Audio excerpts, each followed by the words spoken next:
Ground ball. McLean, second. 12 in a row. The oldest team in professional baseball has its 5th ever winning streak of a dozen straight. Our job every day is to try to kick somebody's ass. I mean, that's why we're here. That is caught. Left center.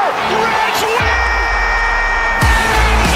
And this ball is launched high and very deep to right, long gone.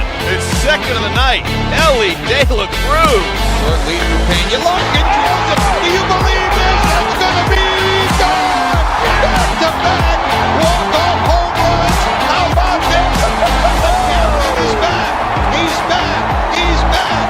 And a swing and a drive. Deep left field. This one belongs to the Reds. Swung on and hit deep to left field. That ball is going to be gone. Home run. And the Reds put it 5-4. Goes to second one. Around the first. Got him. Double play. And the Reds sweep the Cubs. Breaking ball. Hit high. Hit deep. Way back there. And gone. Into the second deck and left. Christian Encarnacion Strand walks it off. Karcher does it in his major league debut. He gets the final 3 outs, and the Reds get an extra inning win. A thriller 5-4. Swung on. Fly ball. Hit the deep right field. That ball is going to be gone. A grand slam home run by Mike Cameron. 2 outs, 2 on. Reds down by 1. Larkin down the line. This will win it. This will win it. Here comes Tucker. Here comes Steins. Larkin's won the game. Barry Larkin gets mobbed. Look at this scene. It's synergy. The stretch, the pause, and the pitch.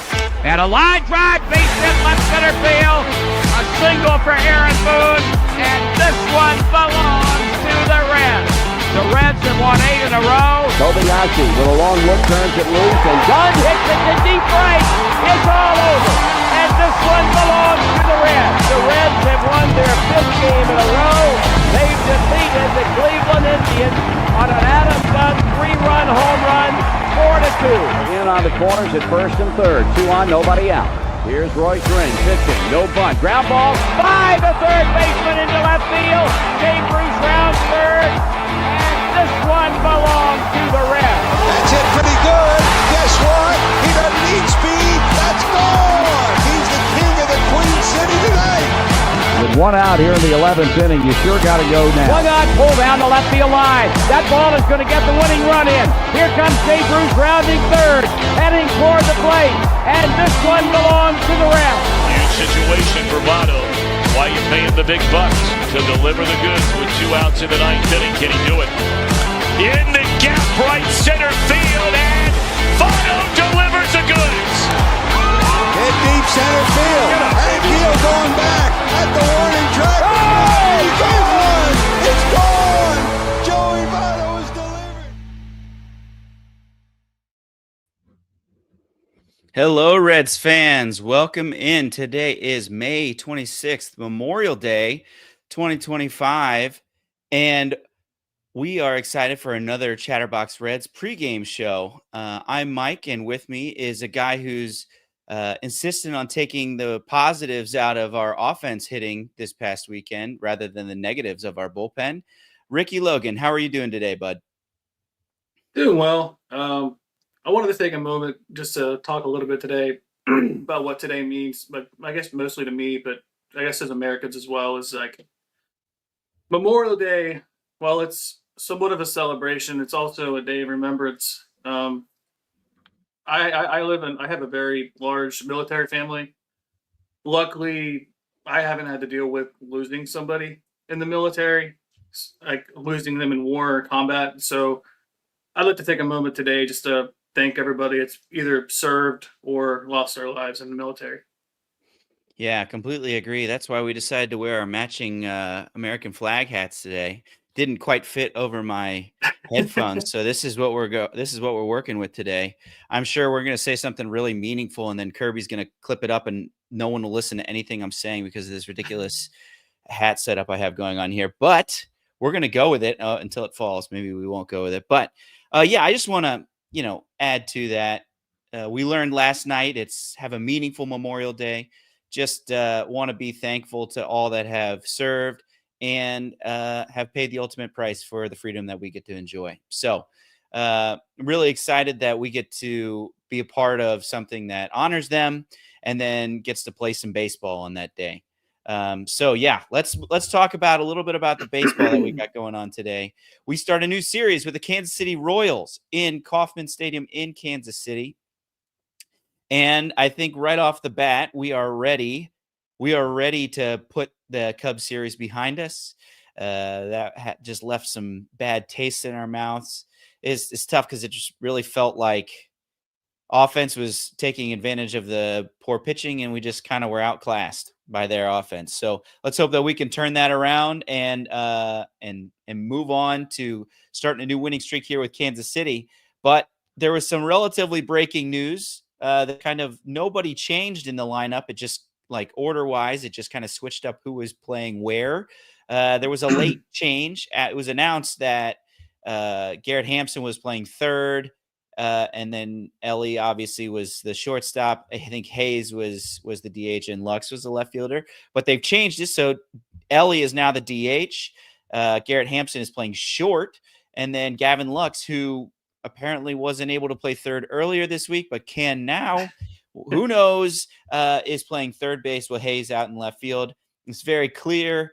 It's very clear that they're giving Espinal the day off, which means he's not batting second against the right-handed pitcher, which is good, but also kind of limits us. He's the bench bat that kind of gives us that flexibility. And so because of that, we got our friend Garrett Hampson batting ninth, but playing shortstop. So what are your thoughts on the lineup shuffle right before the beginning of this game?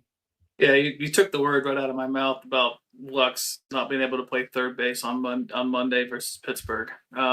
Yeah. I was a little concerned because there was the play where Elly scored Thursday Sunday. It was yesterday. Where he rounded and went home, and he came up kind of limping a little bit. So maybe him getting DH is maybe just giving him like a pseudo day off where they still want his bat in the lineup, but they don't want to worry about him with like extra lateral movement on defense. Maybe, I don't know. But Lux at third is questionable based off of his comments on Monday. Yeah. And we get our first look at our newly minted bench bat, Garrett Hampson, who they thought would be a better bench bat than Rhys Hines. And we'll see him. Luckily, he's not batting second. He's batting at the bottom of the lineup. But let's hope that he can show off some of his blazing speed. Remember, we talked about the positives is he's like 99th percentile last year in sprint speed. So hopefully we'll be able to get some of that, but still kind of an unfortunate lineup to see as we're trying to build some more momentum, right? Anytime we're seeing the guy that's batting under 150 with no power output at all, it's pretty tough to feel good about it. But I mean, that's your ninth batter. So let's hope that we can get something out of the top set of our lineup. Do you want to go through that lineup for us and just maybe a little bit about how that's going to line up today? Yeah, we got TJ Friedl, who's been kind of like the mainstay, leading off, playing center field. Spencer Steer moving up, playing first base, batting in a 2-hole. Elly in his main spot, this time at DH, batting third. Lux was moved from DH to left field, or Hayes was moved from DH to left field. Gavin Lux at third. Stevenson catching tonight. I think we'll talk about that a little bit later, about catching. And then Will Benson getting the start, playing right field. Matt McClain moving up a spot, batting in the 8-hole. And then our new Red, Garrett, Mr. Hamster Hampson, batting ninth, playing shortstop for our Reds. I like that nickname, the hamster wheel that Trace mentioned. But yeah, a few things. We have Trevino not playing again. Optimistic John bringing that up. He also is bringing up some of the errors that Matt McClain has made. He has made a couple errors and things like, for example, I think it was 2 games ago or one of the two where he, made a pretty poor decision trying to tag the guy up 4 instead of just taking an easy out. And I think that's tough, but I think overall Matt McClain defensively is still giving you an overall positive, especially compared to what you would put there. Gavin Lux is not going to play better defense there. Espinal would be, but then who's playing third? Hampson, Gavin Lux in a worse position. So and we can complain about Matt McClain, but at this point, I think we had a bunch of high expectations that those have been tempered. Dude's batting 8th or 9th every game and playing a pretty solid defense. There's not a better option for that. And so, while we can be frustrated about it, and I get it, I'm frustrated about it as well. It just is, there's not much you can do about that type of thing. But there's we're going up against an old friend here, Michael Lorenzen. I think that there is a chance that we can maybe even get some hits off of him early. I like Will Benson still being in the lineup. So there's still some positives here. I would love to be able to, it's one of these things with the offense that we're facing against Kansas City is significantly worse than the offense we just faced over the weekend in Chicago, right? If we score 8 runs, I feel pretty good about our chances to win. Royals lineup, 14th in average, 26th in OBP, 26th in slugging, all at or worse than what the Reds offense is. So, we think of this offense that we see every day with the Reds as being awful, which it's been disappointing for sure. But this lineup, according to the numbers for the Royals, is worse. So, I think that bodes well for our pitching. And if we can keep going with our bats, we should be able to get, some momentum here, hopefully take the series, maybe even get, some real momentum for going into Chicago over the weekend.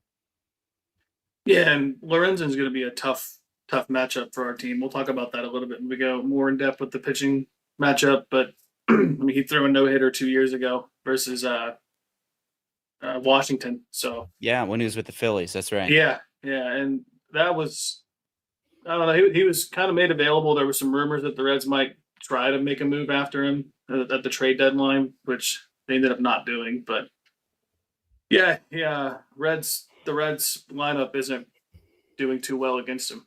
So yeah.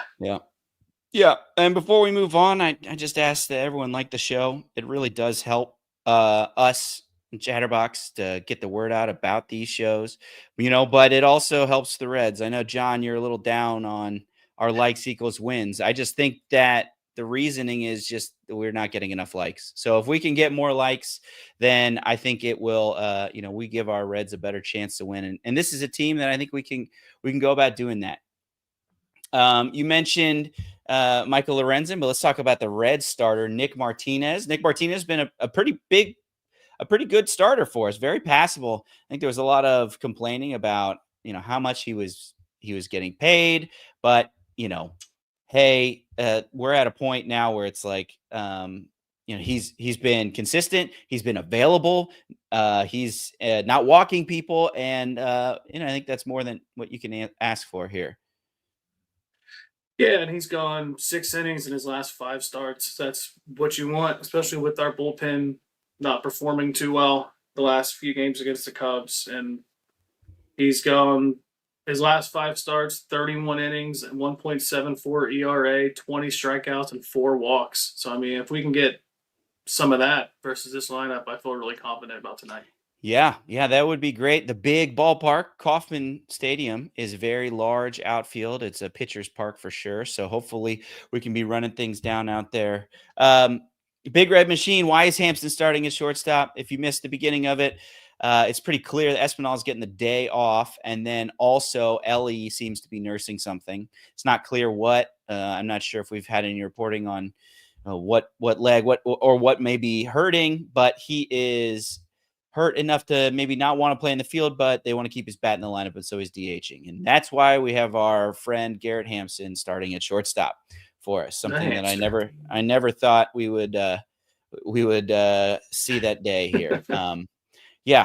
Any thoughts on that? I was thinking, what are some other things that we could do? Maybe moving McClain to short and Lux to second base, and maybe Hampson to third. I just is one of those things where I guess I don't know where Hampson grades out defensively, but it just seems like, by doing this, we at least, Garrett Hampson natural position third base, Gavin Lux natural position second base, Matt McClain, I mean, he's played a ton of second base, but he came up as a shortstop, and that just seems like we have a much more natural position set rather than doing it in this scramble, right?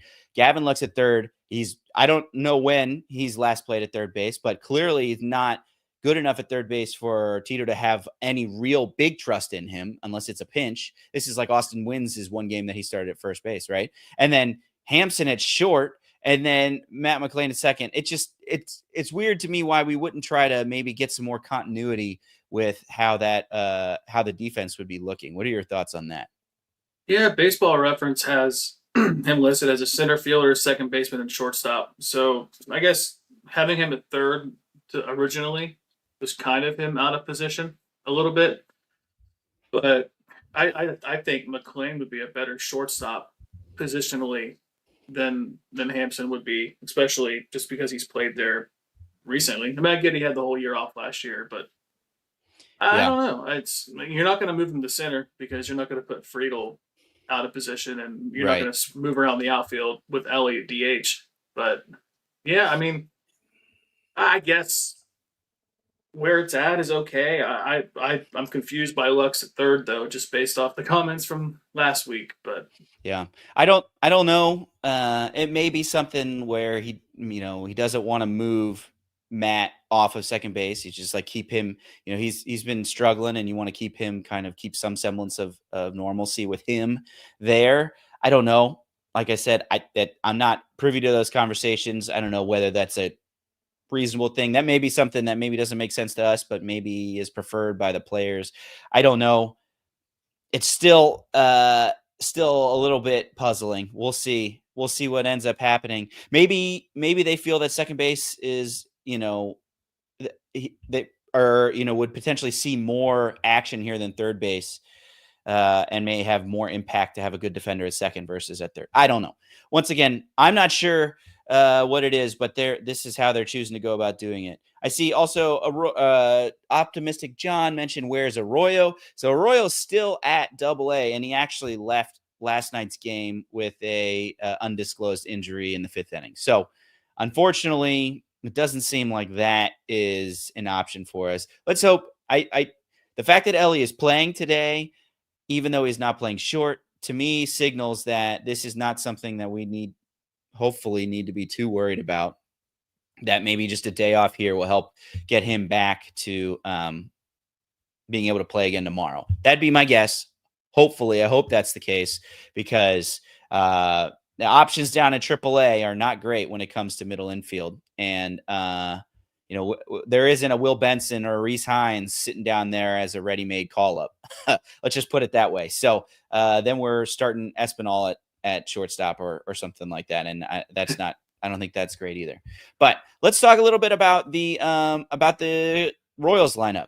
We have some familiar friends. Jonathan India leading off and playing DH. He actually was scratched out of yesterday's start for the Royals with some sort of illness. So he's fighting through injury like we were accustomed to here in Cincinnati.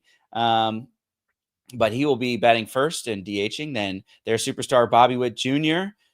Playing shortstop, batting second. Vinny Pasquantino, the Pasquatch, batting third and playing first. Sal Perez at catcher. Michael Garcia at third base. John Rave, a guy they just actually called up today, playing right field, fresh out of AAA.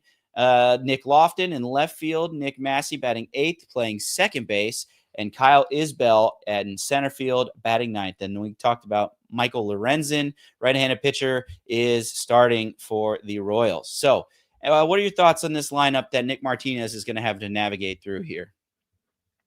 Yeah, the one thing I want to keep my eye on the most is just the battle between Bobby Witt and Elly. It seems like, hopefully with Elly's injury or possible injury, if there is any, with Elly, he performs better in big spotlight moments, whether it's against a big market team or a opposing superstar. So I'll be interested to see on that. And then Salvador Perez has just been this long-standing catcher that just seems to withstand the test of time behind the plate, and he's great. And then what worries me the most is John Rave getting called up. With him, you never know what you're going to get with the Reds when they make? Hey, I don't think is he making his major league debut? I'm not sure. I know it's his debut for this year. I know think he has MLB something didn't like have anything on him. yeah, it's like I think he's batting like 107 OPS plus in AAA. So not in any way tearing the cover off the ball, but the guy that I think they set down Kevin Biggio, who was struggling. So, Yeah. Once again, the Reds make major league debuts seem like look pretty well. Like don't look at Reese McGuire yesterday, who in his season debut hit 2 home runs. We make TBD look like a perennial all-star when it comes to pitching prospects. So let's hope that we can, keep that from biting us today. Also, Michael Lorenzen, obviously we talked about that.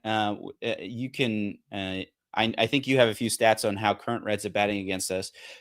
Him. We faced him twice last year, once as a Texas Ranger and once as a Royal. So since he's left the Reds, he has played for, where is it? The Angels, Tigers, Phillies, where he threw no-hitter, Rangers, and now Royals. So he's kind of bounced around, been trade piece, deadline piece a few times. But last year for the Rangers, he went in April, he had a 6 innings, 5 earned runs. So we got to him a little bit last year. And then against Kansas City, we had 5 point when he played for Kansas City in Cincinnati, 5.2 innings with 1 earned run. So that was in Cincinnati in his returns, but we'll see how well he does going against his old team now too. But he's got so many teams now that he's got like 1, 2, 3, 4 other old teams. So we'll see. Ricky, do you have any stats for current Reds on against Lorenzen? Yeah. I have the Reds are 3 for 32 with an 0.94 average. Oof. De La Cruz is 0 for 6. Stevenson's 2 for 5. Benson is 1 for 5. Espinal not playing, 0 for 5. Steer 0 for 4. Lux 0 for 3. So not great. Yeah. Chris H in here saying this always pops off against the Reds. Let's hope that's not the case. Let's hope that we can get to him. He throws like 5. He's similar to Martinez, where he throws a ton of pitches, and sometimes that can get you into trouble if you're just not taking advantage of what is working, and so let's hope that the Reds can take advantage. It is a big ballpark. Also, Bobby Witt Jr. to me is what the Reds kind of hoped that Elly De La Cruz would become this year, right? Last year he was second in AL MVP, won the batting title, Silver Slugger, Gold Glove, All-Star selection. Frankly, would have been the MVP if Aaron Judge doesn't exist. He in many other years without that, he wins the AL MVP. Had just an incredible year and has looked great again this year. Is in the top 3 or top 4 for AL MVP again. Plays great defense, runs, super 30 point, I think leads the league in sprint speed. This guy, they've got him locked up for 11 years, and he's just going to be the building blocks around this Kansas City team for a long time.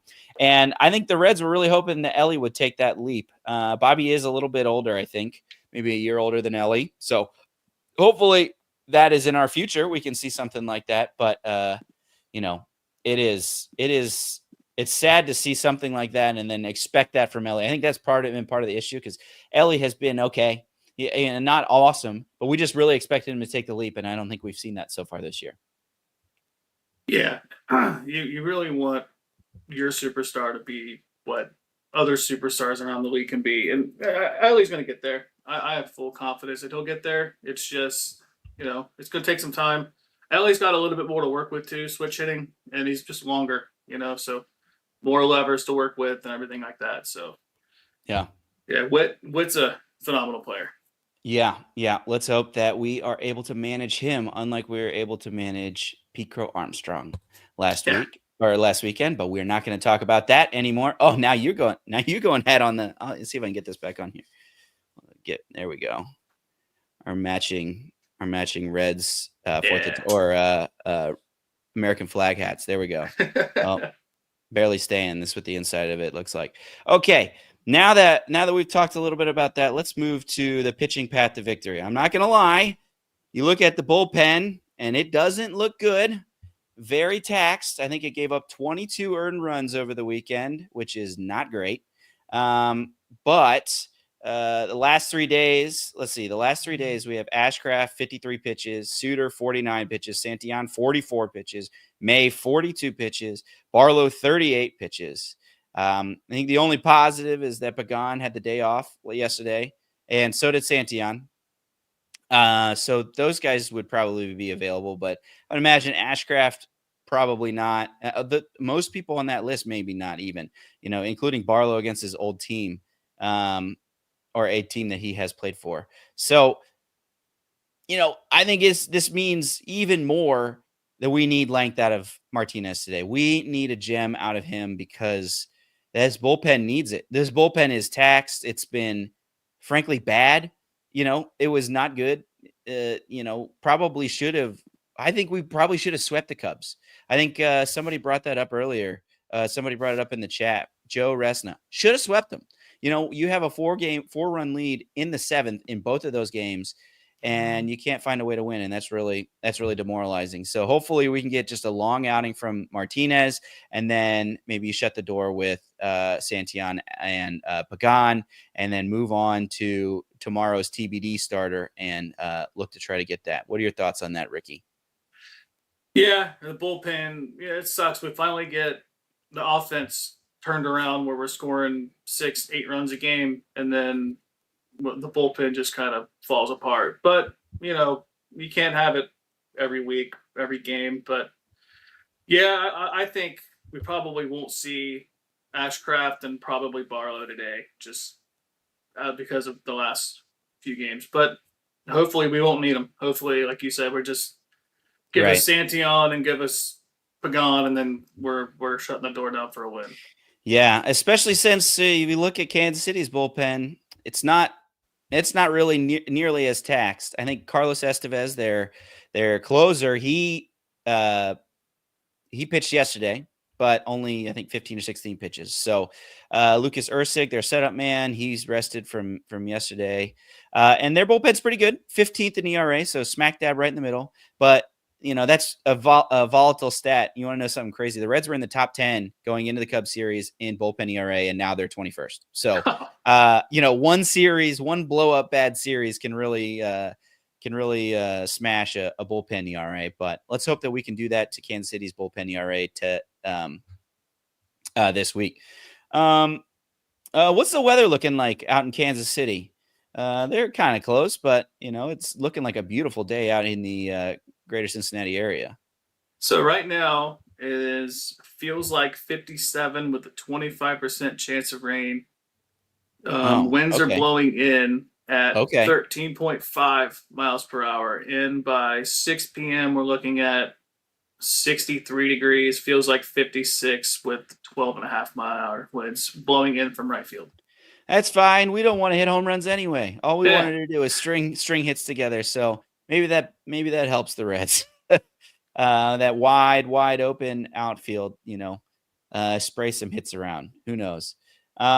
Okay, let's take a look at the NL Central rundown before we move to what to watch for. What are if you notice, we've had the little ticker going across the bottom here. I put some information about yesterday's Reds MILB and some of the other ones, but where do we stand NL Central wise? After that tough series loss to the Cubs.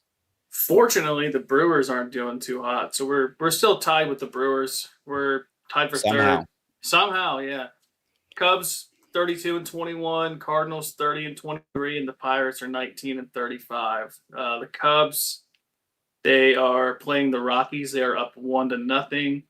The Cardinals are in the middle and going into the bottom of the first. They're playing Baltimore in Baltimore.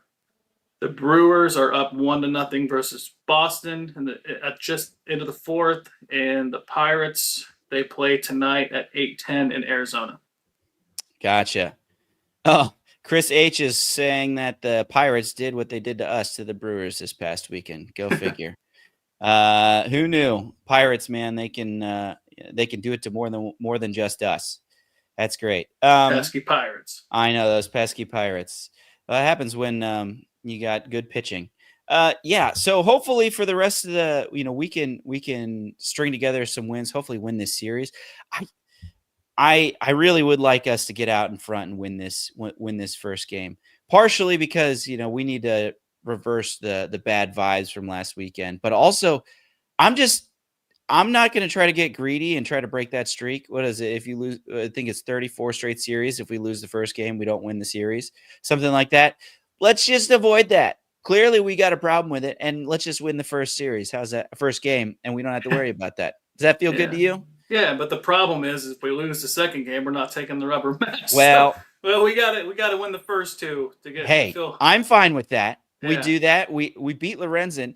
We got pregame shows the next 2 days as well, and they'll go into the matchups as they come up. But boy, it's Nick mentioned this last night. These are some pitchers that, if you were to line out who you would like to face for Kansas City, it would be these guys, right? Cole Reagans, they're I think 5th in the Cy Young last year, out injured, groin injury. Seth Lugo, 2nd in Cy Young for the Royals, out with an injury as well. So we're missing their 2 big horses, and Bubic, who I think has a 1 ERA, pitched Sunday. So we got Lorenzen, they're like 4th or 5th starter, a guy they have to call up from AAA, and then this other dude, Cameron.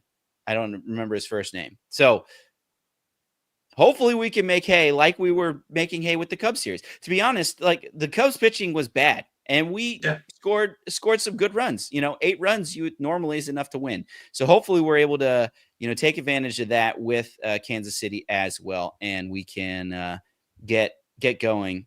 Big Red Machine says that O'Neill Cruz hit a 122.9 home run yesterday. It was an unbelievable laser. I think it might have gotten into the water like on the fly. That's how crazy it was. It was very impressive. He hits the ball very hard when he hits the ball, key being when he hits the ball. So I will take our Cruz any day over O'Neill Cruz.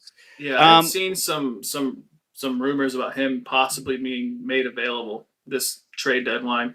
I think he's due for arbitration, or he's in arbitration, and just they're not going to pay for him, and might as well get what you can get from him too.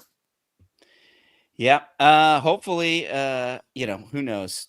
Pirates don't have they're kind of a joke franchise. I don't know what they're like. We're not doing that great at our rebuild either, but boy, they just, they came up and had some young people, and it didn't even really look good. And now they're just like, okay, let's trade them away again. But anyway, this isn't a Pirate show. This is a Red show. Yeah. So let's talk about what do you like, or what are you ready to watch for here tonight, Ricky? Yeah, I was looking at some betting lines. Will Benson has recorded at least 1 RBI in each of the Reds' last 4 games against AL opponents. 3 of those were against Cleveland. That's plus 260 to have over 1/2 of an RBI. So that's a good bet. Hopefully we can get somebody on in front of him. And Spencer Steer has recorded at least 1 hit in 7 of the Reds' last 8 games. So betting him in 2-hole, maybe that'll get him some more pitches to hit. Yeah, that'd be great. Hopefully. I think the Reds have 1 home run last weekend. So it would be nice if we could get a hold of one. I know you said wind blowing in, which is not great, but hopefully we'll be able to see something like that, because we saw from the Cubs, a bloop and a blast is something that can really, really start up a rally. And boy, we just don't seem to be able to put those together, unfortunately. I had a stat on the home run thing. I think I saw a stat to where the Reds are 6-17 when they don't hit a home run. Well, that's a shocking. I think there was a stretch where the Reds they went almost a whole season without hitting a home run in Great American Ballpark. Every single game they'd at least get one, and it's sad that that's kind of changed here. Elly was that only home run that we had. But yeah, Steer though, Steer up in the 2-hole. I'm happy to see that he's starting to come around. He said that he gave Tito gave him a day. He said he was a little banged up, And so he gave him a day yesterday. Hopefully he comes back and stays hot. I appreciate that, this is a guy that, even though he probably shouldn't have been on the roster at the beginning, he's kind of stuck through and he's started to become a pretty good and helpful piece. Yeah. Optimistic John says he struck out 3 times. He didn't start the game, but yes, did come in and was struggling. So hopefully we have, we get that hitting streak Spencer Steer back and not strike out 3 times. Yeah. My what to watch for is actually the catching position for the Royals. So Sal Perez, as we know, has been around for a long time. Actually, when he first came up, he was known as a hitter and was kind of a late adopter to the framing aspect of it. This is what, as they were starting, maybe 2015, 2016, they're starting to really get some stats on what framing is and what framing can do. And he's changed that. If you look today in his framing statistics, at least on StatCast, he's in the top 11, and framing and stealing strikes, basically. And then their backup, Freddie Fermin, is also up there. And both of them are higher than any Red this year, including Trevino. So I guess my what to watch for is him trying to steal strikes. It was crazy to see like Bo Naylor and Austin Hedges when we played Cleveland really just steal strikes at the edges of the zone. And it's something that I've really wished Stevenson would get better at. And I think he has gotten some better. And maybe Sal Perez is a good example that there is hope that he can get better. But just be aware that there's a very good framer behind the plate today, and he is going to be really, really working that umpire to try to get calls for what would potentially be what would be balls that get stolen as strikes. So let's hope that we can just hit the ball around the park and not have to worry about that. Yeah, Perez is just an incredible player. He's 9-time All-Star, 5 Gold Gloves. So I mean, he's great. And yeah, he has a pretty good throwing arm too, even though he's pretty old. So I think a lot of people comparing Alfredo Duno to what his ceiling could be Sal Perez. And I'll tell you what, if he is Sal Perez, like I'll take that any day, dude. 12, 13, 14 years in the big leagues with those stats that you're talking about. Like he's borderline Hall of Fame catcher. It's like, boy, that would be just money to be able to just slot in at catcher for a long, long time. So that would be awesome if he could reach that ceiling of Sal Perez. He's been a staple for, I think he broke Johnny Bench's record a couple years ago for 48 home runs by a catcher in a season. So like just all around amazing. I want him. Yeah. Okay. This now brings us to the crystal ball action of this game. We've been going a little long. We started a little early because we have some time here on Memorial Day. Please like the stream. I know that there's around 200 people watching this, and we don't have that many likes. So if you could, it really helps us out. Just go in there and like the stream. It helps the Reds out. It's been scientifically proven. If we just need more. Optimistic John, I know you're not sold on that, but hey, if we can get more people to like the stream, I really think that we can do something to help with the Reds out. But after all that stalling, Ricky, what do you think the prediction will be for tonight's game? And you guys can put some in the chat too. We'll highlight some of the ones that we see.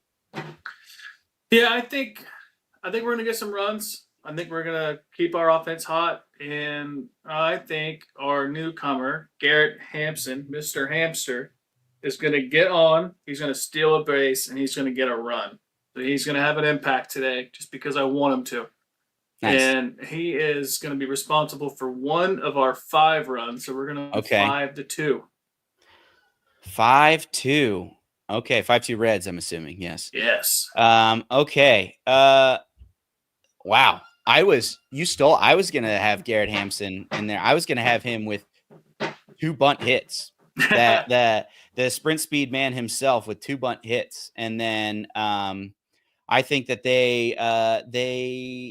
I think I foresee kind of a pitcher's duel, wind blowing in, Lorenzen facing his old team, Martinez starting to really continue on what he is, what he's already been doing.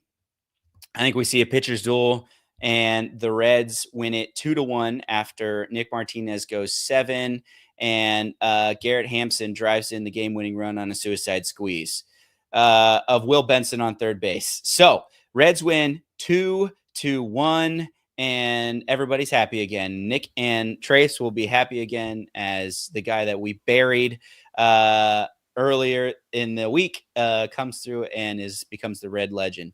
Like Ricky Karcher, which, by the way, on Chatterbox Reds, Nick replaced the director's cut for the Ricky Karcher game, which again was against Kansas City. So if you have time after this stream, go over to the YouTube page and watch that. It is incredible. The fact that we won that game is mind-boggling. This dude, I think, threw 40% strikes, and somehow we ended up winning a 1-run game that way. I would love to be able to capture some of that magic back this year. Started off with the Royals. Yeah. All right. Big the Red shirt machine. they made from him was just phenomenal. Cincy Shirts made a shirt that had the batter's box, and it was just balls everywhere. It's incredible. It's definitely worth a look. It had me smiling just because it was such a fun time in Reds baseball. It's such a fun time to be. That was during the 12-game win streak. Boy, it was fun. Big Red Machine has Reds 7, Royals 4. I like that. Optimistic John, unfortunately not so optimistic. Lose 1-0 like normal. Boy, I don't know if we can handle that one more, John. So scored 20 runs against the Cubs. Yeah. It just the bullpen didn't quite hold up its end of the bargain. So let's hope it doesn't end that way. Like I said earlier, please like the stream. That helps us. Have a good Memorial Day. If you're going to a cookout, be safe. Enjoy some cookout food. Enjoy some Reds baseball. Maybe some fireworks. Thanks, Raj, on the nice hats. This is doing our job. Supporting the Reds and America. So that's what we got here. But yeah, make sure Nick and Trace follow them at the end of the after this game is over, and please like the stream. And I've got something for you Reds fans. I showed it last Friday. We actually won't be on next Friday because it's a 2:20 start for the playing in Chicago. So we got this. If you're down, Reds fans, I have this message for you. Because you're from Cincinnati, and that means you're tough. So let's go win a ball game tonight. That's right. Let's go win a ball game tonight, Ricky. Why don't you hit us with a Go Reds, and we can send it out to Kauffman Stadium in Kansas City. Go Reds.